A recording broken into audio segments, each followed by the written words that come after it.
أعرب حسين الشحات لاعب الأهلي المصري عن ندمه الشديد على واقعة اعتدائه وصفعه لمحمد الشيبي خلال مباراة جمعت الفريقين. لا تنسوا دعمنا والاشتراك ليصلكم كل جديد. والله بص، يعني بيني وبين نفسي امم انا قعدت مثلا اسبوع 10 ايام ما امم بنامش ما بتنامش خالص. ليه بقى؟ خالص من الموقف. اه الموقف لاني ده مش حسين، وده مش طبيعه حسين، ويمكن دي كانت اول مره يعني انا اعمل كده، وان شاء الله اخر مره وعمرها ما تتكرر تاني. لومت نفسك؟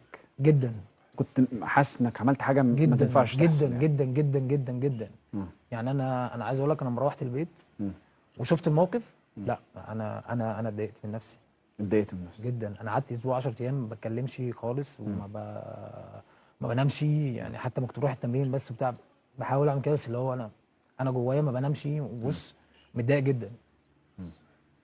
اللي هو يقولوا عليه ندم ما بعد الانتقام. بالظبط يقول لك خد بالك وانت متعصب ما بالظبط تعملش حاجه تقعد تندم عليها. بالظبط، دي اللي دايما بتقال، ودي اللي حصلت فعلا. اه ويمكن انا اعتذرت مره ومرتين وثلاثه لاهله وليه.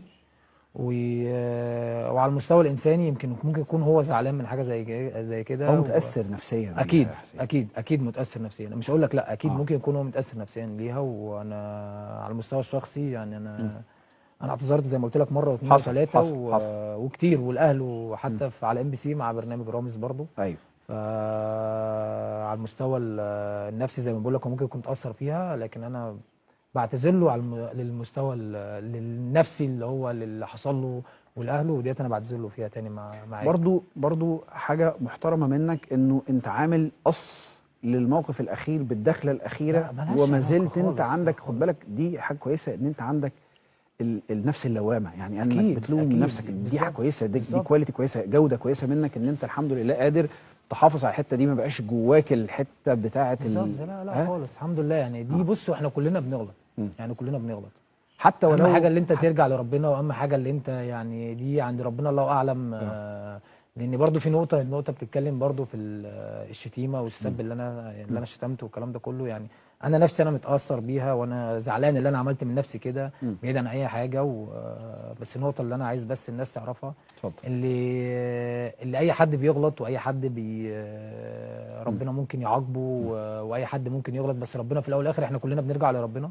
فاكيد اتمنى من ربنا ان شاء الله يسامحني، والله اعلم بقى ربنا تقبل توبتنا او لا، فكله عند ربنا. انا مبسوط في ان انت الآخر بتتكلم بالتون دي، كما لو ان المعامله بالنسبه لك كمان هي معامله مع ربنا، انه طبعا انا اخطات، فانا بالظبط. عايز كمان اللي يغفر لي كمان ربنا اكيد يعني. اكيد انا بالنسبه لي ده اللي انا عايز اوصله للناس، اللي هو في ناس كتير تقول لي انت بتشتم، هي دي انا ما بشتمش. انا مش مره شتمت فيها فانت عايز تعلق لي المشنقه، لا.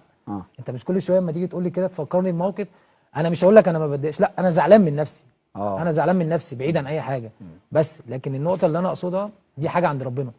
فخلاص انت مش كل شويه تقول لي اصل انت بتشتم، اصل انت مش عارف انت ايه. قلت كلمه في النص، قلت انا تبت. بالظبط. يعني انت من غلط انا عملته تبت لربنا ليه. دي حاجه عند ربنا، فخلاص دي بيني وبين ربنا.